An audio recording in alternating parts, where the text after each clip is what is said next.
The long-awaited Bloodlines sequel has still yet to be released, leaving many fans wondering what happened and when, if ever, the game will come out. The highly anticipated sequel, Vampire the Masquerade Bloodlines 2, has seemingly disappeared from the gaming sphere. Though it was originally meant to release 2 years ago, the start of the COVID-19 pandemic and a slew of development issues delayed its launch, and little has been heard of the game since. The radio silence from published Paradox Interactive is strange considering how much the game was initially hyped, but it's not the first time this has happened. Despite going on to become a cult classic, the first game also went through development hell. Sharkmob was counting on Vampire the Masquerade Bloodlines 2 settling the fanbase down before it released its free-to-play battle royale, Vampire the Masquerade Bloodhunt. While an action game set in World of Darkness acclaimed Vampire universe has been a long time coming, the 18-year wait since the release of Vampire the Masquerade Bloodlines back in 2004 has left fans hungry for more. The funniest thing with all of this was to announce a Vampire the Masquerade Battle Royale game, because we knew people were gonna go apeshit, says Martin Hultberg, Communications and IP Director at Sharkmob.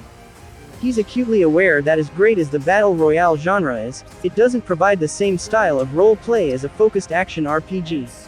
We knew it was gonna be a rage storm on the internet. Both games are based on White Wolf Publishing's TTRPG, World of Darkness. In these games, players take on the role of a vampire and join a secret society. Their powers and stats depend on the clan they join, as each has its own demeanors, beliefs, and even appearances. While each game has a main storyline, players are given the freedom to choose how it unfolds and how they interact with the world. Unfortunately, the current state of the sequel's development remains unknown. As the first game also encountered serious problems, the series appears to be condemned to development hell. The main problem with both games seems to be ambition. The first Bloodlines was developed by Troika Games, a small studio that had many ideas to make it a big RPG for its time. Hardsuit Labs, the original developer for the sequel, seemed to have similar ambitions. They were throwing a lot into the game, wanting to make it a worthy sequel for all the new tech. In both cases, this has not worked out so well. Troika's Bloodlines is a title that's notorious for going through development hell, and it even led to the studio's closure. Disaster was imminent from the beginning, as Troika was a small team trying to make a big RPG on Valve's totally new Source engine. This led to crunch as the team was pushed to get the product finished sooner. There was simply too much planned, including big immersive environments, combat, stealth, 9 races, different classes, leveling, dialogue options, and side quests. While tons of content ended up on the cutting board, Troika did its best to finish the game and deliver a playable product. In the end, however, the game just wasn't polished enough upon release. Some of these problems appear to be echoed in Bloodlines 2's development, though the developers don't have to learn a mystery engine this time, and there's likely far less crunch time involved. Since the sequel is based on some of the first game's content, some things will be familiar such as stats, clans, and general vampire rules for the world. However, there will also be a lot of new content, and this is where the problems seem to begin, as seen from hints in the dev diaries. Systems needed to be revisited a few times or changed, the pandemic slowed work down, and from a couple of posts, it was clear there was quite a bit of employee turnover happening. One post, in particular, mentions a lack of VFX work being done due to having little to no VFX artists.